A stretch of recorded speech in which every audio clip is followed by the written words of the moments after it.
millionaire had just returned home when he heard a strange cry coming from the therapy room of his daughter, who was paralyzed in both legs. He quickly strode toward the room, and the sight of the person intensely handling his child shocked him, causing him to rush forward. And the heavy oak gates of the Casa del Mar estate swung open, leaving behind the stifling characteristic heat of the Gulf Coast region. Mr. Arthur Art Sterling stepped into the grand foyer, his expensive tailored suit clinging uncomfortably to his skin after the long flight. The sudden temperature shift from the scorching heat outside to the chilly blast of the central air conditioning made him shiver. A creeping, uncomfortable sensation ran down his spine, caused not just by the cold, but by the eerie silence enveloping the sprawling house. In Art's hand was a gift box wrapped in crimson velvet and tied with a gold bow, the usual peace offering he used to compensate for his frequent absence throughout his daughter's early years. He intended to call out for Lily, but the name caught in his throat as an unusual sound echoed from the far end of the hallway. 98, 99. This was no gentle rhythmic count for a light morning exercise. It was a broken, labored gasp, like the heavy breathing of someone scaling a steep mountain with thin air. Art quickened his pace toward the physical therapy room, the door slightly ajar, revealing a narrow strip of light. The scene inside caused his eyes to narrow in disbelief. Lily was lying face down on the exercise mat. Her entire body was soaked, her hair matted to her forehead and neck, as if she had just been pulled from the ocean. Ms. Rosie Newman, the young woman who served as both Lily's therapist and a household aide, was using her full body weight to press hard onto the back of Lily's thighs. With one hand, she held Lily's calf firmly. With the other, she turned the ankle, folding Lily's foot close toward her hips. Lily's face was intensely red, and the thin veins on her slender neck strained and bulged. She was biting down hard on a small white towel, muffling a cry, her wide eyes locked on the second hand of the wall clock as it ticked slowly, deliberately forward.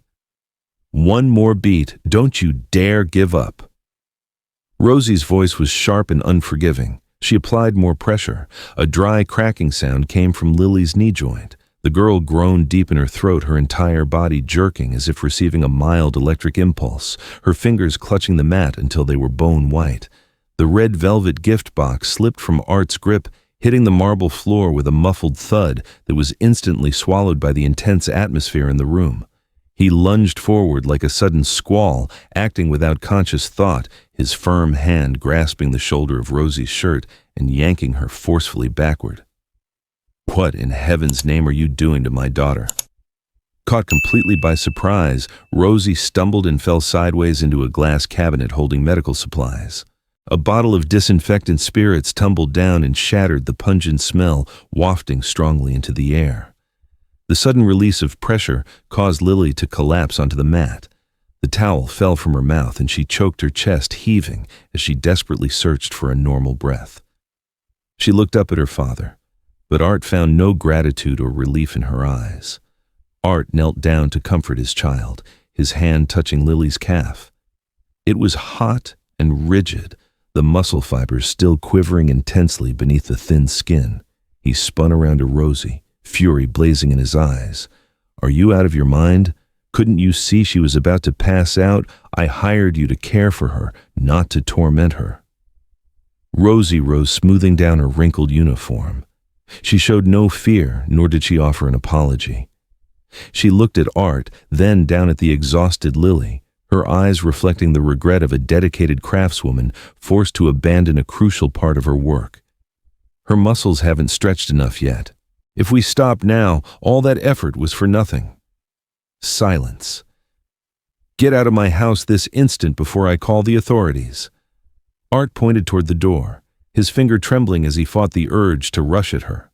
Rosie pursed her lips, understanding that medical rationale stood no chance against the blind, wealthy father's protective instinct.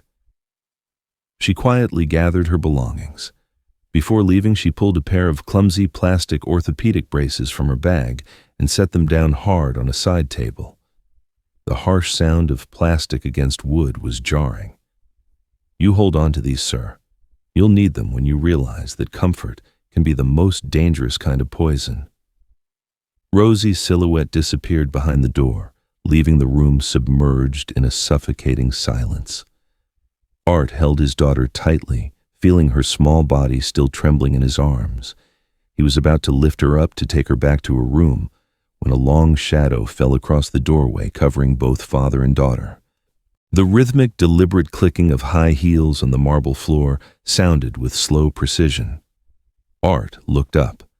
A woman with a gentle smile but sharp eyes stood there holding a glass of chilled orange juice, Ms. Carol Davies, Art's second wife.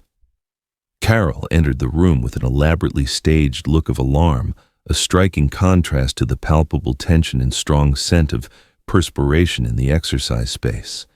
In her hand, she held neither a towel nor a bottle of water to refresh the exhausted girl, but a sleek black remote control. Carol rushed to Lily's side, the strong aroma of her expensive perfume filling the air, overpowering even the smell of rubbing alcohol. She pulled a finely embroidered silk handkerchief from her pocket, gently dabbing Lily's damp forehead, cooing in a shaky, overly sympathetic voice. "Oh, my poor darling, I pobrecita, just look at you. Your skin is flushed like a hot coal, and you have to suffer through all this. I told you, Art, that Rosie woman's exercises are nothing short of torture. They're just wearing her down more." Art stood beside them, his chest still heaving from his earlier burst of anger. However, seeing his wife tenderly caring for his daughter and noting Lily's pale, exhausted face, his anger gradually subsided, replaced by a creeping sense of guilt. He nodded, taking a silent step back, implicitly admitting his neglect. Carol snapped her fingers as a signal. Two housekeepers immediately wheeled in a premium leather-upholstered power wheelchair. It was a modern machine with a thick back-cushioned plush armrests and a dashboard flashing with lights looking more like a throne than a mobility aid. Lily looked up at the imposing wheelchair, then down at the mat stained with her sweat. In her tired eyes, a fierce struggle was evident. The instinct of a dancer who had spilled blood on the practice floor urged her to return and complete the unfinished counts Rosie had left behind. But at that very moment, the sharp aches from her overstretched muscles screamed for rest. She bit her lip, bracing her hands against the floor, attempting to use her remaining strength to drag herself back toward the exercise mat. But Carol's hand, soft yet firm, blocked her shoulder. "No, not today, my love. Just today, okay." Carol whispered, her voice sweet as honey, but her hand held Lily tightly, preventing any movement. "You've worked too hard already. Look how swollen your ankle is. It breaks my heart to see it. Rest now, darling. The doctor said a calm mind is just as important for recovery." Lily looked up at her father for reassurance, but Art only nodded in agreement. He wanted to make it up to his daughter with the best, most comfortable things money could buy. That nod was the final straw, crushing Lily's last flicker of resistance. She sighed deeply, relaxing her tense body, allowing Carol and the housekeeper to lift her and settle her into the cushioned chair. Lily's small body sank deep into the thick foam padding. The immediate sensation of softness swallowed her, enveloping her aching muscles. The tension disappeared, replaced by a comforting ease that spread through her limbs, a relief so pervasive it made one want to simply give up. A false, yet tempting sense of security. Carol quickly returned with a rich golden caramel flan and a glass of icy cold soda. She sat beside Lily, spoon-feeding her the dessert bite by bite. "Have some sweet treat, mi amor. You need to recharge your energy." Lily opened her mouth for the spoonful of flan. The sharp sweetness of the sugar and caramel melted on her tongue, soothing the salty taste of her earlier sweat and tears. She reverted to being a pampered child, weighted on hand and foot rather than a warrior fighting for the use of her legs. While maneuvering around the wheelchair to adjust Lily's posture, Carol's high-heeled shoe accidentally bumped something hard on the floor. It was the clumsy plastic orthopedic brace Rosie had left. Carol frowned subtly, then used her foot to gently nudge it deep under the sofa out of everyone's sight, as if hiding an irritating warning. Lily felt thirsty and reached out to grab the soda on the nearby table. But before her hand could touch the glass, Carol was quicker. She held the glass, inserted a straw, and placed it right at Lily's lips. "Let me, dear. You just sit still. Don't move too much or your arms will hurt." Lily's hand hovered in the air for a second. She looked at the drink right in front of her, then at her own limp hand. Finally, she slowly lowered her arm, placing it on the plush wheelchair armrest. Lily accepted the straw. The attentive service and the light of determination in her eyes faded along with the slurping sound of the iced drink. 1 month later, the thick glass sliding doors of the Casa del Mar living room were closed and the heavy burgundy velvet curtains were drawn to the floor, completely blocking out the characteristic intense sunlight of the Gulf Coast outside. The interior was maintained at a cool 65 degrees Fahrenheit, silent, and still like a separate world where time seemed to stand still, broken only by the soft hum of the central air conditioning system. In the middle of the vast room, Lily was nestled into the premium leather power wheelchair. A month had passed and her body showed marked changes. The sharp skeletal contours from the days of strenuous practice were gone, replaced by a softer, rounder face and pale bluish skin due to lack of sun exposure.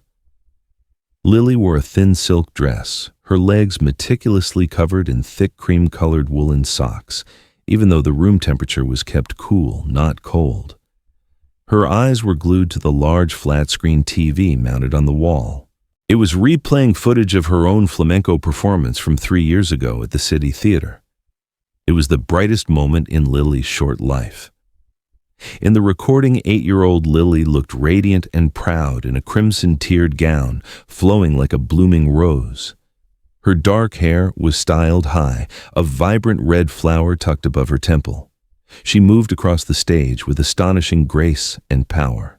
Every sharp turn sent her skirt flying, every stomp of her heel on the wooden floor created the clear, resounding taconeo rhythm that echoed through the hall. The stage lights illuminated her, emphasizing the confident expression and brilliant smile of a young talent in her prime.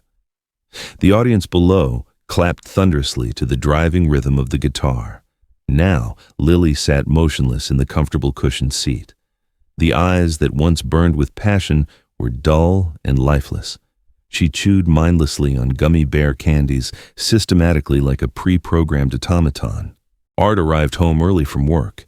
He stood silently in the doorway of the living room, observing his daughter. He saw Lily's head bobbing gently to the compass rhythm from the TV, her long, slender fingers tapping lightly on the leather armrest of the wheelchair. A sigh of relief escaped his lips. Art thought to himself that his decision had been correct. Carol had brought peace to this home. Watching his daughter absorbed in the music, even through a screen, he believed Lily was happy reconnecting with her artistic passion without having to endure physical discomfort as before. But Art could not see what was happening in his daughter's mind and body. In her head, Lily was reliving the glorious moment on stage. She imagined executing the final vuelta spin, her red skirt flying like a flame. She sent a signal from her brain to her legs, ordering her body to perform a slight lift to simulate the heel stomp that concluded the piece. "Come on, just a little. Lift up now," Lily commanded herself silently. But reality was more brutal than any nightmare. Her legs, heavy as if shackled with tons of lead, remained still on the wheelchair footrest. The thigh muscles only twitched weakly like small ripples on a lake that quickly smoothed out. There was no heel stomp, no powerful click of the shoe, only the dead silence of disobedient limbs. Beneath the thick woolen socks that Carol always insisted she wear, citing the need to keep the meridian points warm, Lily's feet were gradually changing. They no longer held the natural 90-degree angle. Her toes were tending to straighten rigidly, pointing downward, the heel being pulled up as the Achilles tendon shortened from lack of movement. But Lily didn't see this, and she deliberately ignored the uncomfortable tight sensation, lulled by the cushion's soft embrace. Lily sighed a heavy sigh of resignation. She gave up the effort to control her feet. Instead, she reached for the glass of milk that Carol always thoughtfully left on the low coffee table next to the wheelchair. She put the straw to her mouth and took a long sip. The intense sweetness of sugar and rich milk flooded her mouth, soothing the bitter taste of failure that had welled up inside her. Sugar was the most effective tranquilizer right now. Just then, Art entered the room applauding loudly, shattering the quiet atmosphere. "Bravo. My daughter dances beautifully. Just seeing you enjoying this makes me feel better. We don't need all that painful practice, do we, my love?" He walked over, placing his large, warm hand on his daughter's shoulder, squeezing gently to show affection. But the action unintentionally added an invisible weight to Lily's slumped shoulders. She felt as if she was carrying both her father's expectation and his pity. Lily jumped slightly quickly, swallowing the milk tea.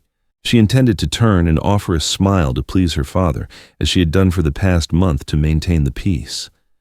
Her hand was still holding the heavy glass cup filled with cold ice and glossy black tapioca pearls.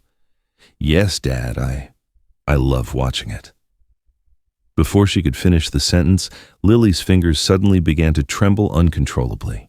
A numb sensation ran from her wrist to her fingertips. She tried to clench her hand to hold the cup, but the muscles in her hand seemed to have forgotten how to work after a month of doing nothing but swiping a touchscreen and holding a light plastic spoon.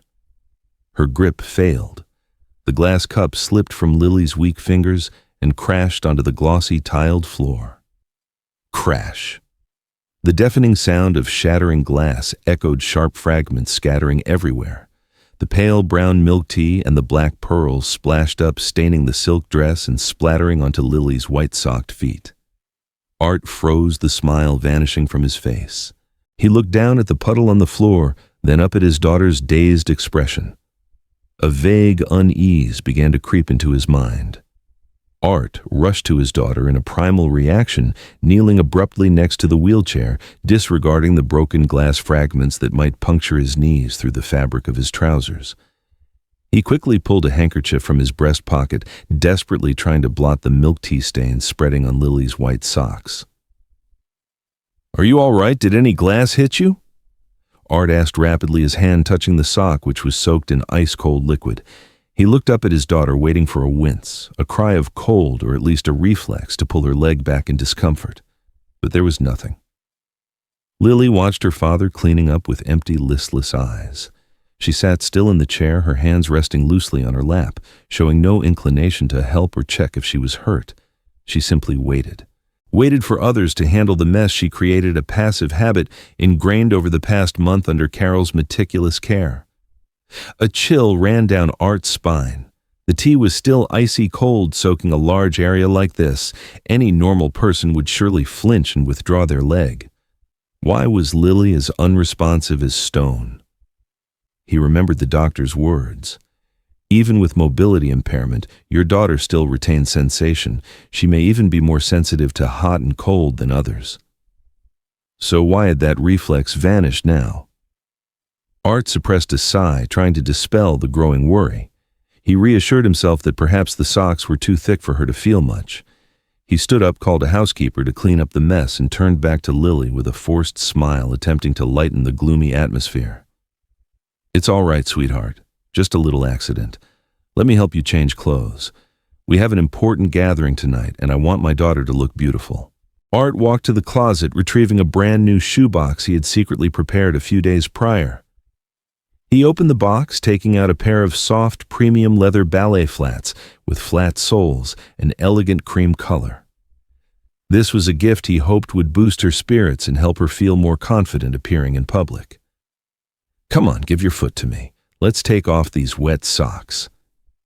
He sat on a low stool facing the wheelchair, gently lifting Lily's left foot and placing it on his knee.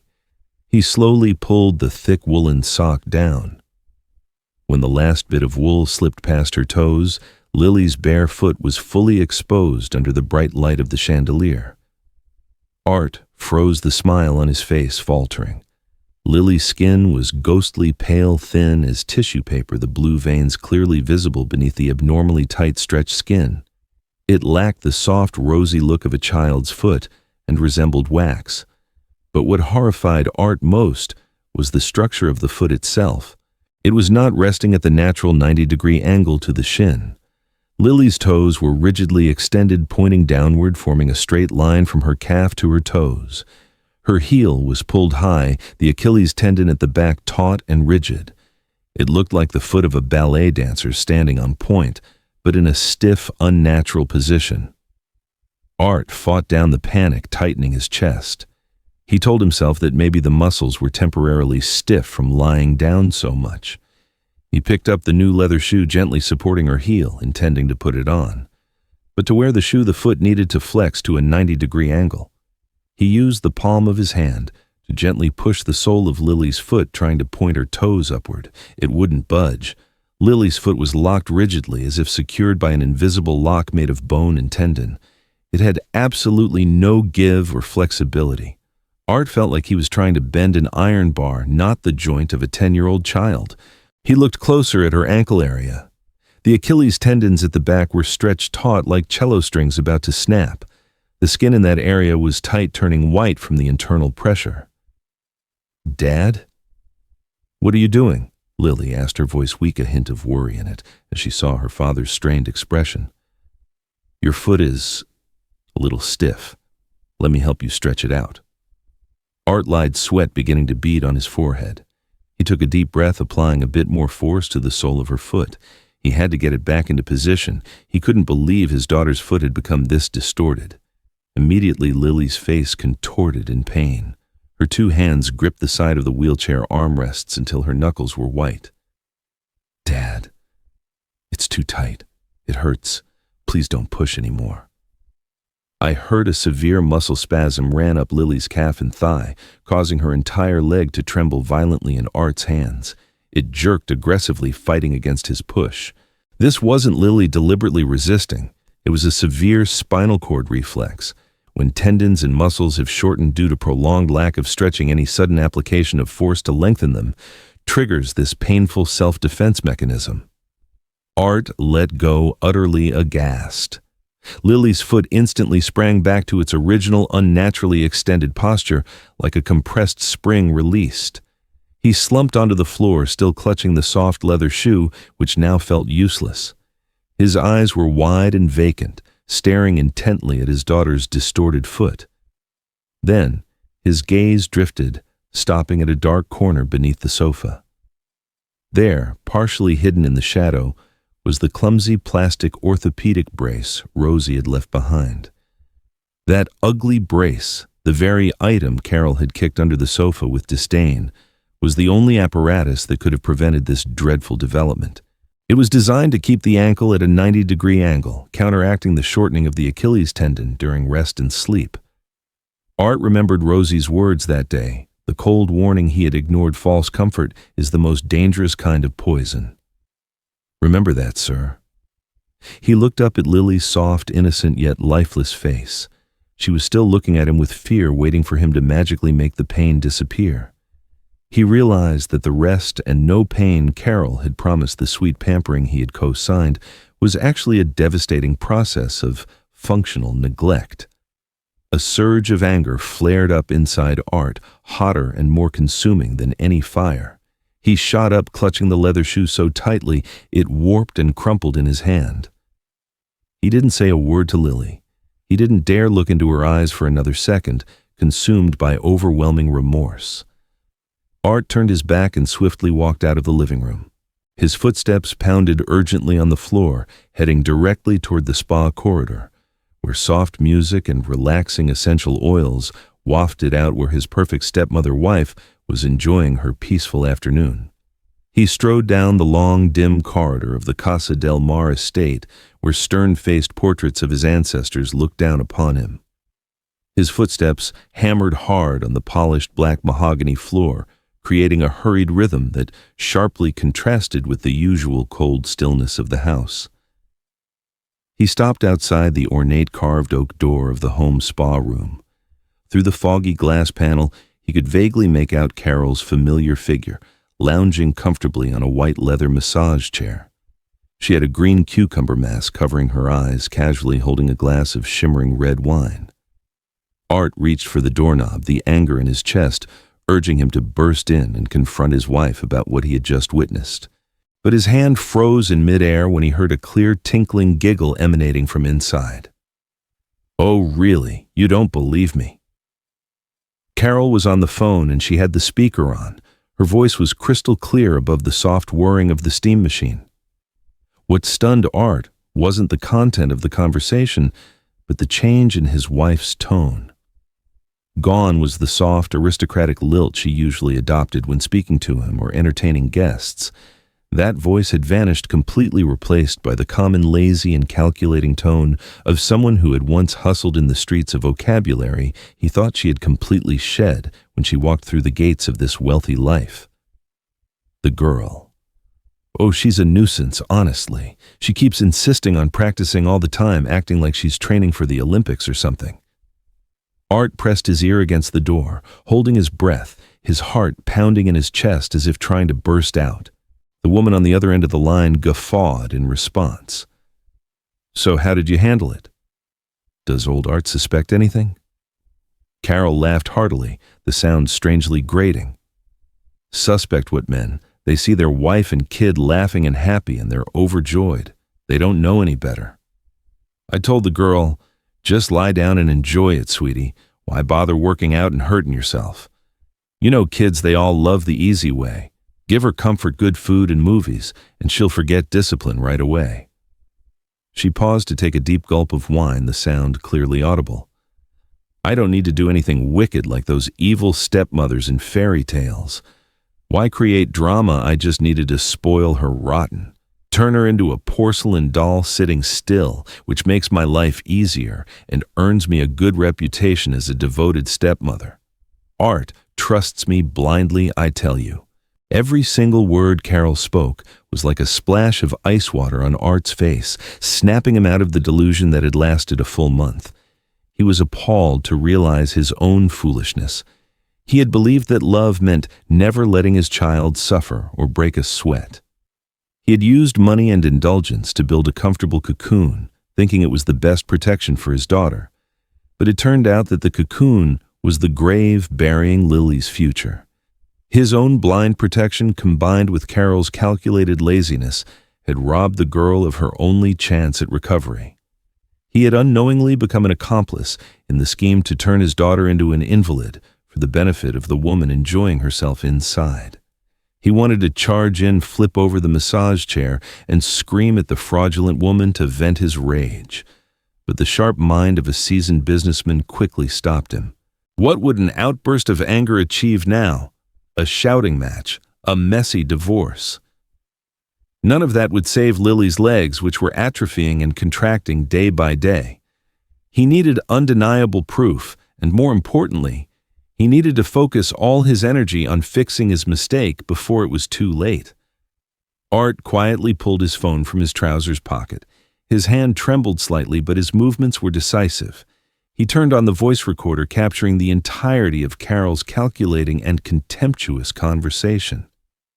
"Let her get fat, let her be permanently disabled, who cares?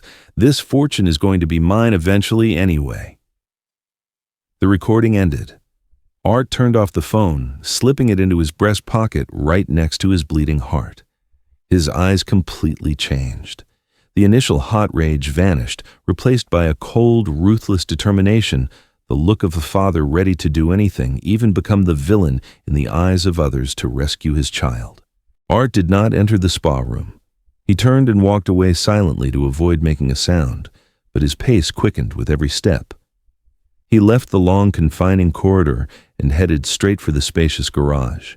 He slid into his silver sports car and slammed the door shut, isolating himself from the suffocating atmosphere of the deceitful house. Art inserted the key into the ignition and turned it forcefully. The engine roared powerfully, tearing apart the artificial calm of the late afternoon.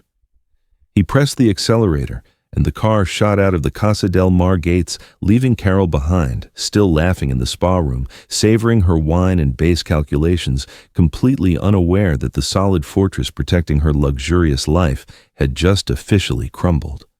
Art's car sliced through the air on the Veracruz coastal road, leaving behind the glittering resorts of the affluent. He drove instinctively, but his destination was clearer than ever.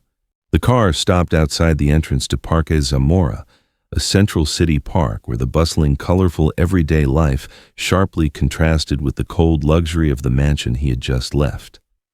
The soft melody of traditional danzón music drifted from old cassette players set on park benches. Elderly couples were engrossed in dancing under the canopy of jacaranda trees, their steps slow but filled with tender intimacy. The smell of charcoal-grilled corn mingled with the aroma of hot fried churros, creating a deeply familiar common atmosphere. Art stepped out of the car, his expensive suit and polished leather shoes, making him look out of place among the casually dressed working-class crowd. He scanned the park, glancing past the street vendors and groups of young people playing hacky sack. Finally, his gaze settled on a corner of the park under the shade of an old tree. Rosie was there. She was wearing a faded old tracksuit, her hair tied back neatly, revealing a damp, slightly perspiring forehead. She stood amidst a group of seniors guiding them through simple rehabilitative exercises. Come on, breathe deeply. Reach up as high as you can. Breathe out slowly. Rosie's voice was warm but clear, cutting through the busy street noise. She moved constantly among her special students. Art saw her stop beside an elderly man who had suffered a stroke, his hands trembling, unable to raise them higher than his shoulder. Instead of showing pity or helping the man's arm up, Rosie gently placed her hand on his shoulder for support, then patiently said, "You can do it yourself, sir. Just a little more effort. Don't give up." She waited, sweat beading on her back, her eyes never leaving the patient's shaky attempt. And when the old man finally managed to lift his arm just a little higher, a bright, sunny smile bloomed on Rosie's face. It was a genuine, vibrant, and warm smile, the kind of light that had been absent from Casa del Mar for so long. Art watched from a distance, a flood of mixed emotions rising in his chest.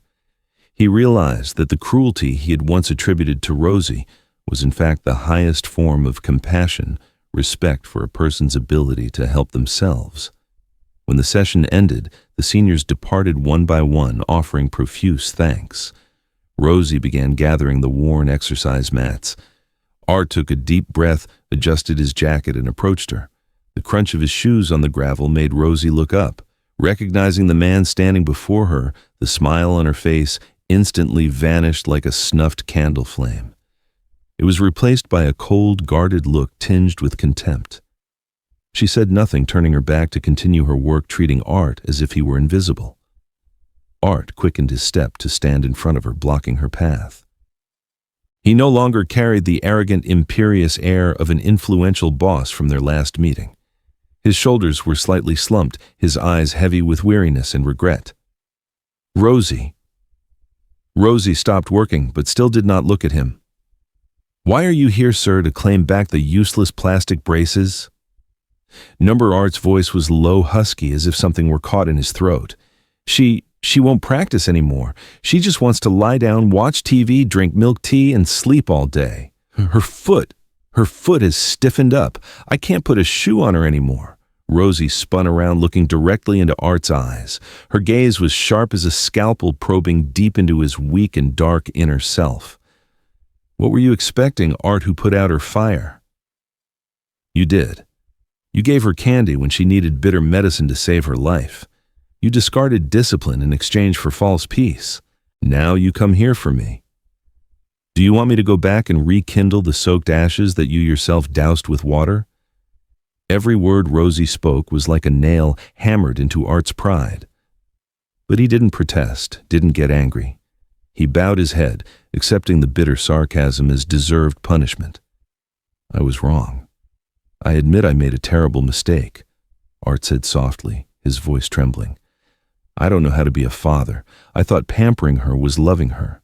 Please, help her fight again, just one more time." Rosie looked at the powerful, wealthy man, one of the richest in the region, humbling himself in the dusty park, begging a poor therapist for help. Her anger subsided, replaced by professional concern. She remembered Lily's fearful, pleading eyes the day she was dismissed, remembered the shaky but potential-filled legs of the little dancer. The healer's instinct surged, overcoming her personal feelings. She couldn't allow a young talent to drown in the mire of indulgence. She rummaged through her gear bag and pulled out a clean but frayed cotton towel. She tossed it forcefully at Art's chest. He fumbled and caught the towel, looking at her blankly. Rosie pointed at the towel in his hand, her voice firm. "This time I don't work alone. I am not your nanny or your hired mercenary. You are not allowed to stand on the sidelines as an audience or a judge anymore. You must be actively involved." She stepped closer, looking deep into Art's eyes. "You must be the one to wipe her sweat. You must be the one to hold her down when I adjust her joints. You must remind her who she is, how strong she used to be. And most importantly, you will have to watch her cry, hear her scream in pain, and you are not allowed to give in and tell her to quit. Can you do that, or will you fire me again the moment you see your daughter in tears?" Art clenched the towel in his hand, feeling the rough fabric against his skin. He looked up, his eyes showing an unwavering resolve he had never had before. He nodded decisively. "I can do it. Even if I have to hold her down through tears, I will not let go." A silent agreement was established between two people from different worlds, united by a single purpose of redemption, bringing Lily back to her real life. Rosie said no more. She bent down, hoisted the heavy gear bag onto her shoulder, and walked straight toward Art's silver sports car. The car pulled away, heading back toward the Casa del Mar estate. The sky above began to turn gray, and dark clouds gathered from the sea, signaling a major storm was about to hit the city. That storm would sweep away the oppressive heat, and it would also sweep away the false peace that had shrouded Art's home. The tropical squall hit Veracruz as quickly as Art accelerated down the coastal road. Heavy raindrops lashed against the windshield, creating a white blur, but they could not cool the fury burning in his chest. The silver sports car screeched to a halt in front of the Casa del Mar entrance, the tires hydroplaning on the soaked stone driveway, creating a jarring sound. Art opened the door and stepped out. He didn't bother with an umbrella, nor did he care that his expensive suit was instantly drenched. Rosie stepped out from the passenger seat, pulling her hoodie over her head and carrying her heavy gear bag. She looked up at the magnificent mansion standing defiant in the rainstorm. The warm yellow light spilling from the large windows looked inviting, but to Rosie now it was just the light of decay where sweet lies were wrapped in velvet. Art shoved the oak door open and strode into the living room. Wind rushed in behind him, bringing cold air and the smell of damp earth fluttering the heavy velvet curtains. In the room, Lily was still dozing in the leather power wheelchair. On her lap, the tablet was playing soft bolero music. This suffocating false peace made the blood boil in Art's veins. He quickly walked toward her, his soaking footsteps marking the expensive Persian rug. Lily woke up with a start, seeing her father looming over her, soaking wet, his eyes bloodshot. Before she could speak, Art bent down, slipped his hands under her body. He lifted his daughter abruptly with decisive strength, separating her from the comfortable seat that had imprisoned her will for the past month. He placed Lily on a hard wooden sofa in the corner of the room. Lily looked at him, bewildered, her eyes wide with fear. She was about to ask what was wrong, but Art's next action left her stunned. Art turned around, grasping the metal frame of the massive power wheelchair with both hands. He strained his muscles, bulging under his soaked shirt. With a guttural sound, he lifted the heavy machine clear off the ground. The wheelchair, the symbol of pampering complacency and disability, now rested easily in his hands like a broken toy. He quickly walked toward the wide-open front door, took a stance, and hurled it out onto the lawn. Bang, clatter. The sound of metal hitting the stone ground and shattering, blending with the rumble of thunder overhead, created a symphony of destruction. Pieces of plastic scattered and the electronic control panel flashed a few times before going dark under the torrential rain. Art walked back in, slamming the door shut, blocking the storm outside, but igniting another one within. He went straight to a storage cabinet and pulled out the old yoga mat that Carol had hidden deep in the corner. He spread it out in the middle of the luxurious living room, right on the cold floor. Just then, Carol rushed out of the spa room in a panic. Patches of her face mask were still smeared on her skin, and her bathrobe was askew. "Art, what are you doing? Are you insane?" "Oh my God, the girl's thousands of dollars wheelchair." Carol lunged forward to intercept Art, but he didn't even spare her a glance. He walked past her as if she were air heading toward the coffee table. "Listen to me. She's tired. The doctor said she needs rest. Why are you pulling out that ragged mat? Do you want to torment her?" Carol stammered, her voice beginning to shake as she sensed her husband's terrifying silence. Art stopped. He slowly turned to face Carol. No argument, no explanation. He silently pulled the phone from his drenched pocket, his wet finger tapping the screen. He played the voice recording of their conversation at maximum volume. "I told her, just lie down and enjoy it, sweetie. Why bother working out and hurting yourself? You know kids, they all love the easy way. I don't need to do anything wicked. I just needed to spoil her rotten, turn her into a porcelain doll sitting still, and that's it." Carol's shrill, calculating, and contemptuous voice echoed throughout the large room, bouncing off the walls, ripping apart the mask of the loving wife and stepmother she had so painstakingly constructed. Carol froze. Her face went from shock to absolute terror. She backed up, bumping against the edge of a table, her eyes darting around, searching for an excuse. "No. Art, you misunderstood. I was just joking with my friend. I truly care about the girl. Let her get fat, let her be permanently disabled, who cares? This fortune is going to be mine eventually anyway." The final line of the recording rang out like a nail hammered into the coffin of their fraudulent marriage. Carol's complexion turned purple with fury and despair as she realized the goldmine Art was now permanently out of her reach. Her survival instinct kicked in. She attempted to lunge toward Lily, intending to use the innocent child as a final emotional shield to beg for forgiveness. But Art was quicker. He stepped in, blocking her view, standing tall like an impenetrable wall, guarding his daughter. The look in his eyes held no trace of affection. It was cold and disgusted, as if looking at a malignant tumor that needed immediate removal to save the failing body. He didn't say a word, only pointed directly toward the front door. There, 2 large security guards were waiting as he had instructed from the car. They walked in their faces, expressionless, gripping Carol's arms on either side. "Escort her out. Immediately. She arrived here with nothing, so she will leave exactly that way." Carol struggled violently. She screamed and cursed with the foulest language of the streets, completely discarding her fake sophistication. "You bastard! Who do you think you are? Wasted my youth in this damn house.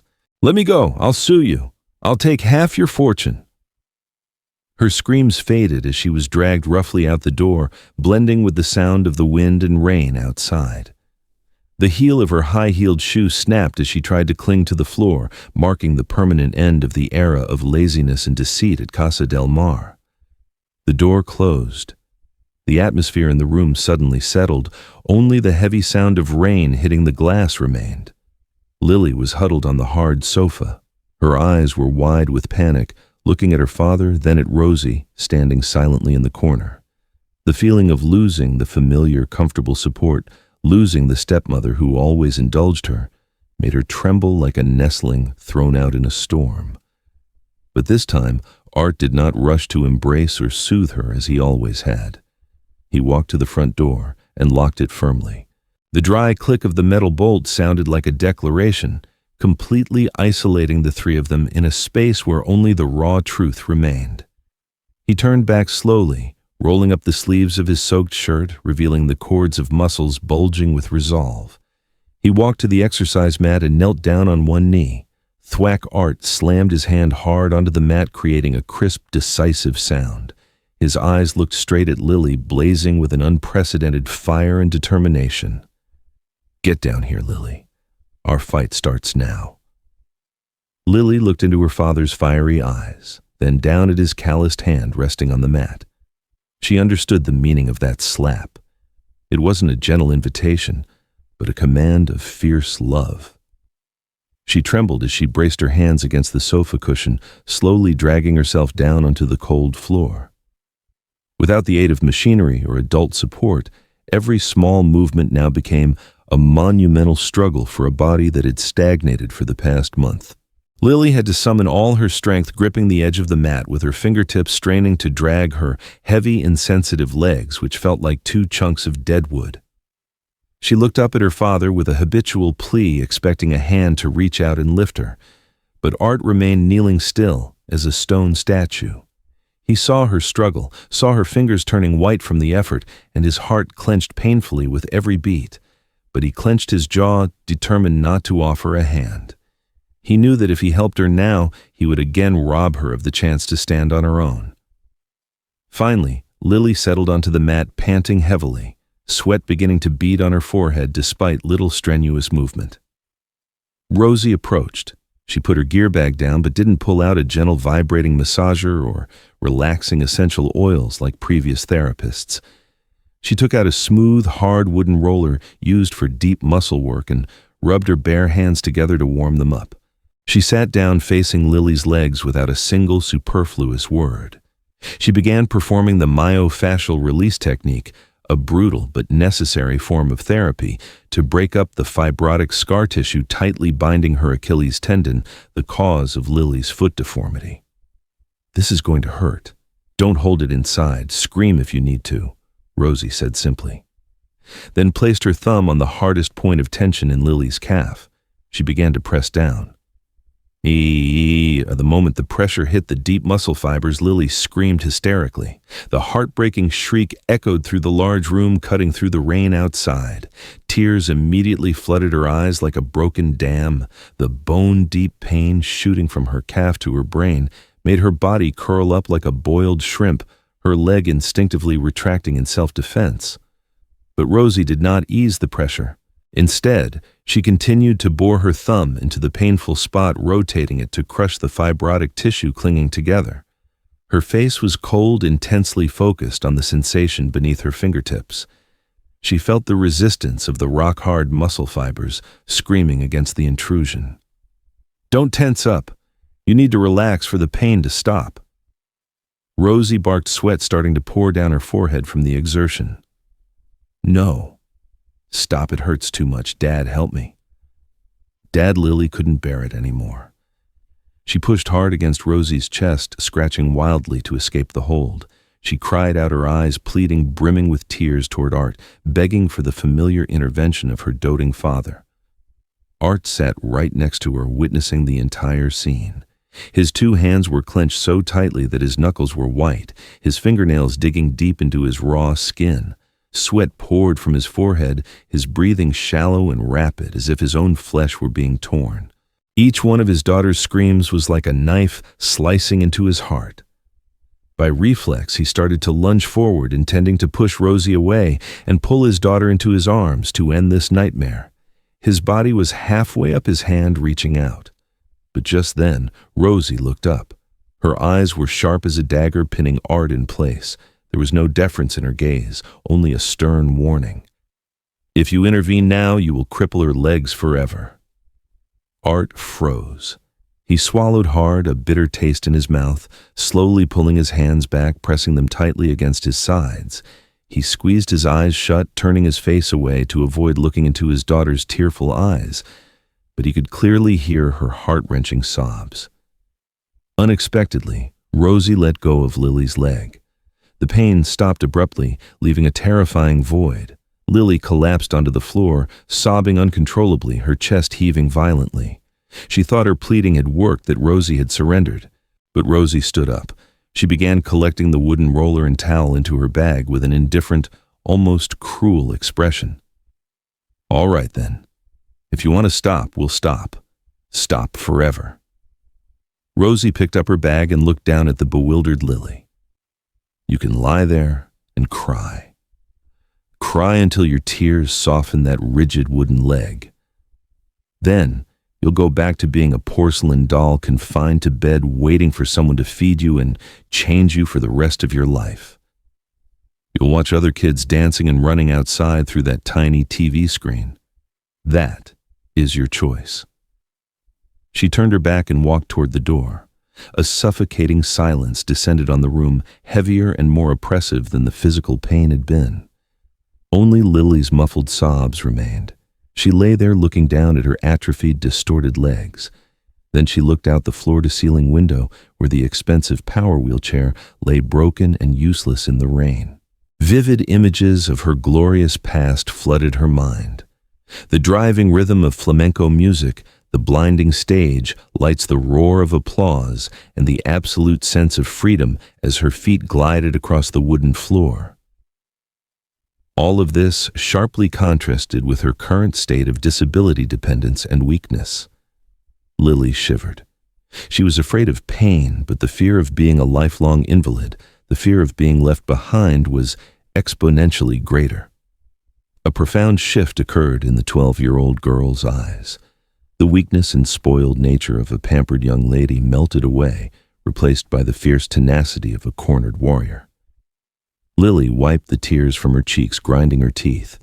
She pulled herself up, using her own hands to grip her stiff ankles, dragging her legs toward Rosie, who was standing at the door.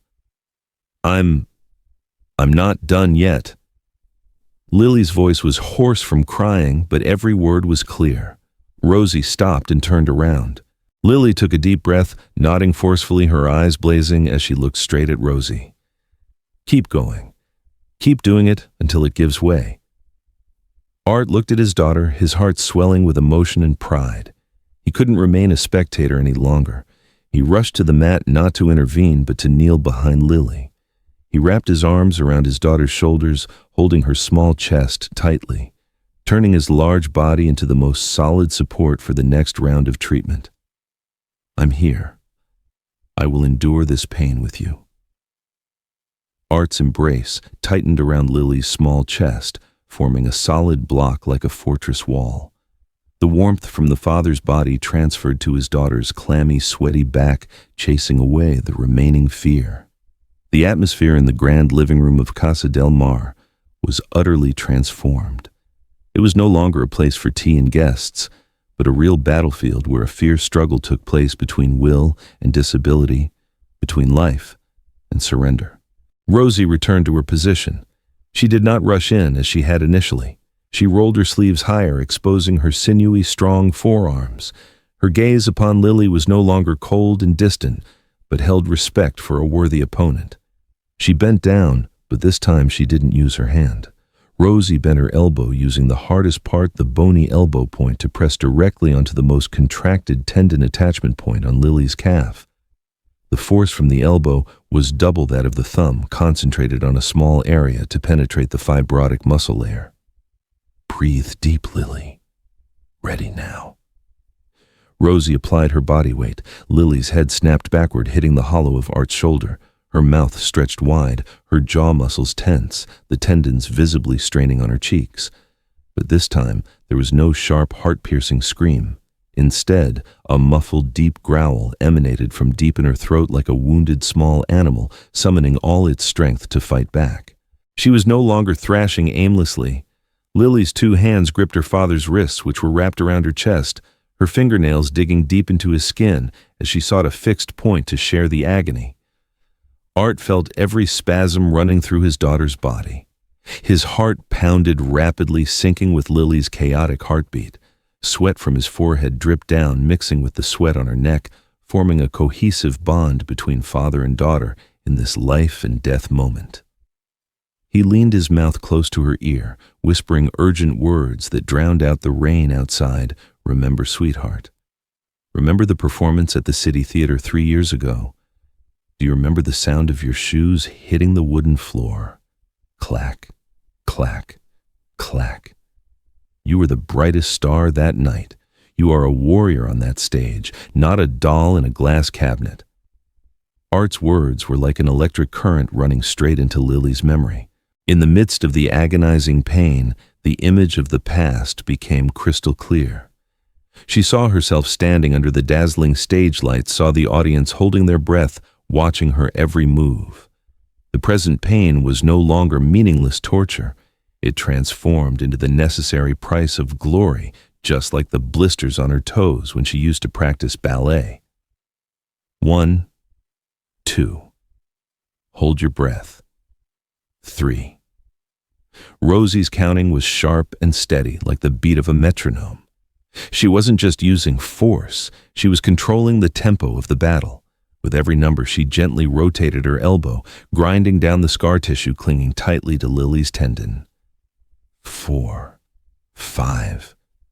Keep going. The tendon is giving way. Lily began actively participating in the therapy, rather than just enduring it. When the pain from Rosie's elbow peaked instead of curling up to escape, she actively took a deep breath, bracing her abdominal muscles to create counter-resistance. Dad, hold tight. Lily yelled through clenched teeth. Art tightened his embrace further, locking his daughter's body against his own, not allowing her to move even a millimeter. He became the steady anchor, preventing the small boat from being swept away by the storm. Harder. Rosie, crush it. Lily screamed, her voice cracking but full of defiance. She was giving orders. She wasn't begging to stop, she was demanding more. The monster of laziness and fear of pain within her had been defeated, yielding to a powerful survival instinct. Rosie pursed her lips, nodding in satisfaction.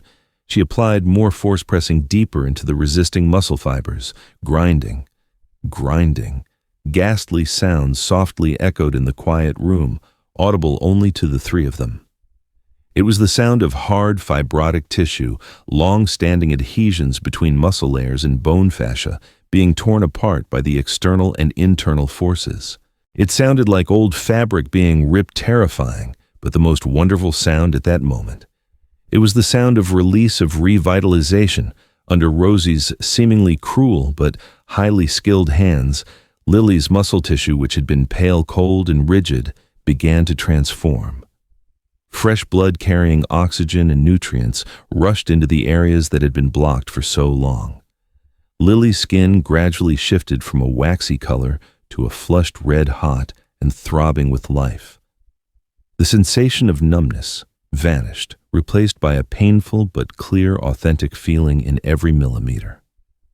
Time passed slowly, as if stretched. 15 minutes, 30 minutes, then an hour passed. All three were drenched in sweat, as if they had just stepped out of a sauna. Art's arms felt numb from constant straining, but he dared not loosen his grip. Rosie gasped for breath, her hair plastered to her forehead, her face flushed red from the exertion. But the battle was not over. The final hurdle remained the ankle joint. Rosie released the calf and moved her hands down to grasp Lily's heel and forefoot. She looked up, her eyes meeting Art's and Lily's. The final push. It has to go to 90 degrees. It will hurt more than everything else combined. Are you ready? Lily didn't answer. She took a long, deep breath, tilted her head back, closed her eyes, and nodded. Do it. Art inhaled deeply, clamping onto his daughter's shoulders. I'm here. Rosie took a breath, then with one decisive motion forcefully bent Lily's toes back toward her shin. Ah, Lily's scream this time could not be suppressed. It echoed, bouncing off the high ceiling, piercing through the thick walls. The pain was like a lightning bolt striking her spinal cord. Her body bucked, but Art held her firm. Hang on, sweetheart. You're almost there. It's almost over.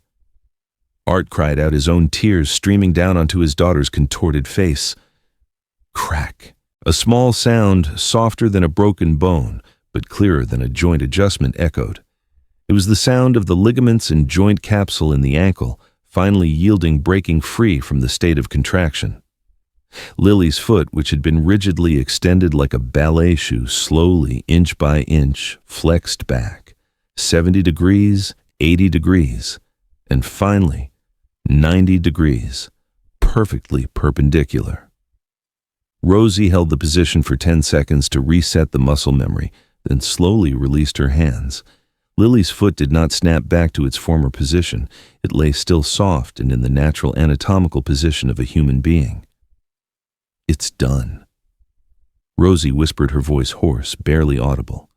Immediately, Lily's body slumped onto the mat like a puppet whose strings were cut. Her entire body was exhausted, without an ounce of strength to move even her pinky finger. Her chest heaved violently, struggling to gulp in air to compensate for the sudden lack of oxygen. Art quickly released his embrace, turning his daughter around to look at her face. Lily's face was smeared with tears, sweat, and red marks from rubbing against her father's shirt. Her hair was matted, sticking to her cheeks. She looked ravaged, as if she had just emerged from a hurricane. But on that battered face, a miracle was evident. The corner of Lily's mouth twitched, trembling into a smile.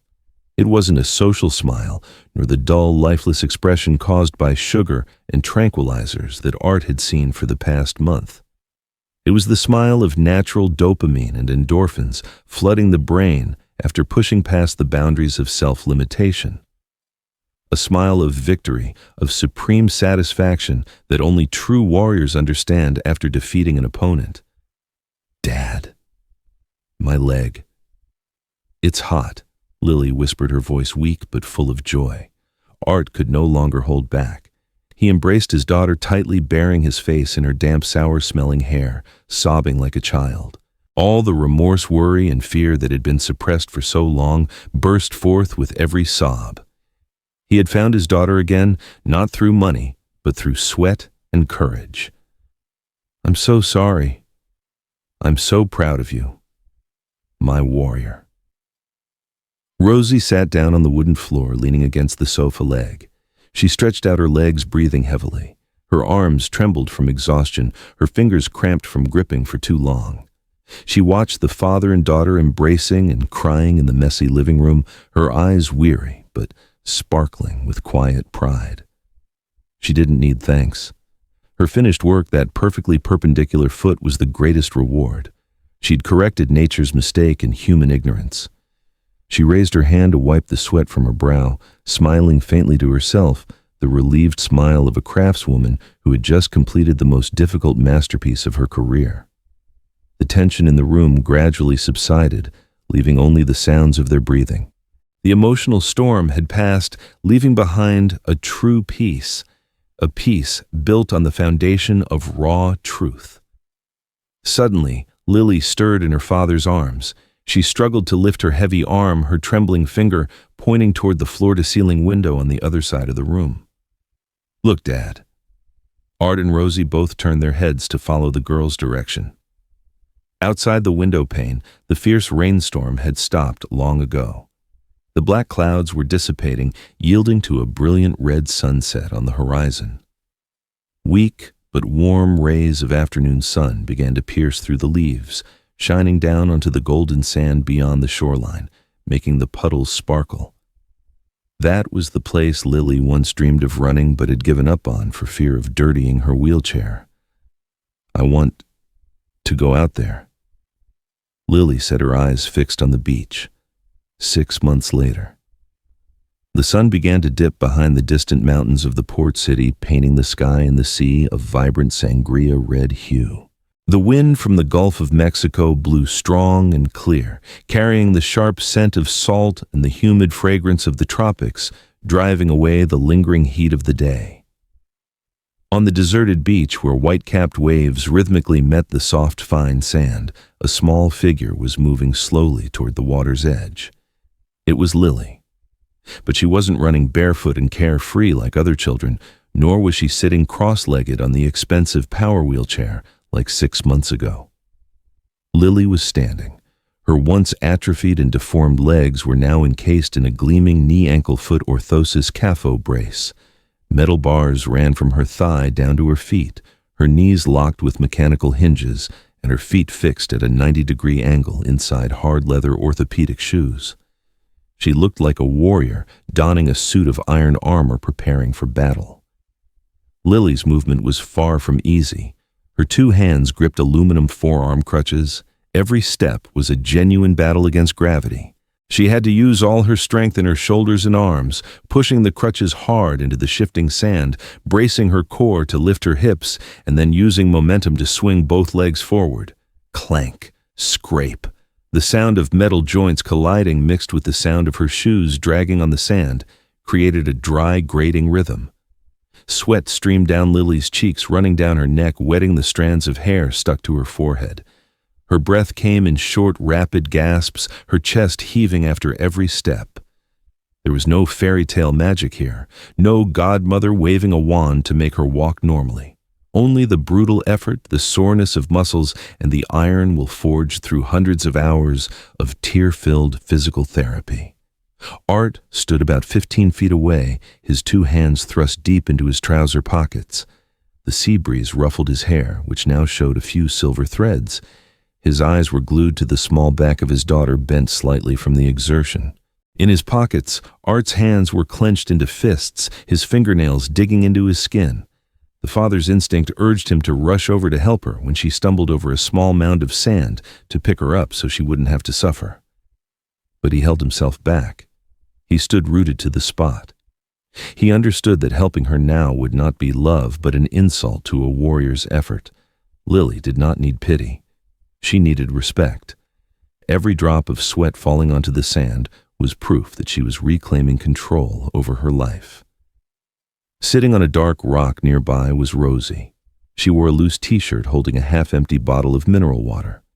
Her eyes were fixed intently on Lily, unblinking like an artisan watching her most cherished sculpture operate on its own. There was no worry in her eyes, only quiet pride and absolute trust. Lily stopped in front of a square, thick wooden board, already placed on the flat sand. This was her stage today.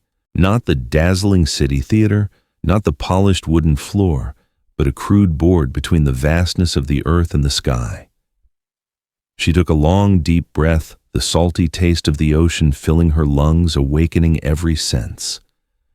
Lily adjusted her crutch posture, shifting her weight to the left side. She closed her eyes, listening to the gentle roar of the waves, imagining it was the applause of an audience. From her memory, the rhythm of a fiery Boulerius piece began to play. Lily braced her right hip muscles. The nerves that had once been dormant now sent strong signals. She lifted her right leg high, the heavy metal brace, following it off the board. She held it suspended for 1 second, a second of absolute control. Then she focused her strength and stomped the heel of her orthopedic shoe down hard onto the wooden board. Clack. A dry, solid, and echoing sound shattered the sea breeze. It wasn't the shuffling step of an invalid. It was the sound of strength. Lily shifted her weight, lifted her left foot, and stomped down. Clack, this was the Zapateado move, the most basic heel stomp technique and the very soul of the flamenco dance. For a normal person, this would be effortless, but for someone with a spinal cord injury like Lily, each stomp was a complex coordination of dozens of muscle groups in her shoulders, back, abdomen, and hips to compensate for her weak legs. Though slow, though lacking the dizzying speed of her former self, the rhythm was impeccably precise. Clack, clack, clack. The sound of the hard leather heel hitting the wood created a steady compass rhythm. The clicking of the metal joints on the brace mixed in, creating a strange but powerful, tragic ballad. It was the music of steel and flesh, of pain and triumph. Lily squeezed her eyes shut. She forgot the crutches supporting her body, forgot the cold metal frame clamping her legs. In this moment, she was not a patient, not a victim of an accident or toxic pampering. She was a dancer. Lily's head was held high, radiating the fierce pride, duende characteristic of flamenco. Her chin was lifted in defiance of fate, her eyebrows furrowed in intense concentration. She was dancing with her heart, with her blazing soul. Art watched his daughter, his chest tight with emotion. He pulled his hands from his pockets. He began to clap. Not the ordinary sound of applause. Art clapped a deep pulmous rhythm complementing his daughter's stomping feet. Pat, pat, pat. He was harmonizing with her. He was no longer the father standing on the sidelines, using money to buy a ticket to watch his daughter perform. He was in the performance part of the ensemble, using his own hands to uplift her spirit.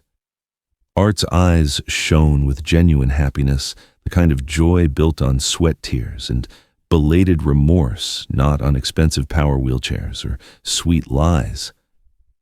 Rosie smiled. She didn't clap.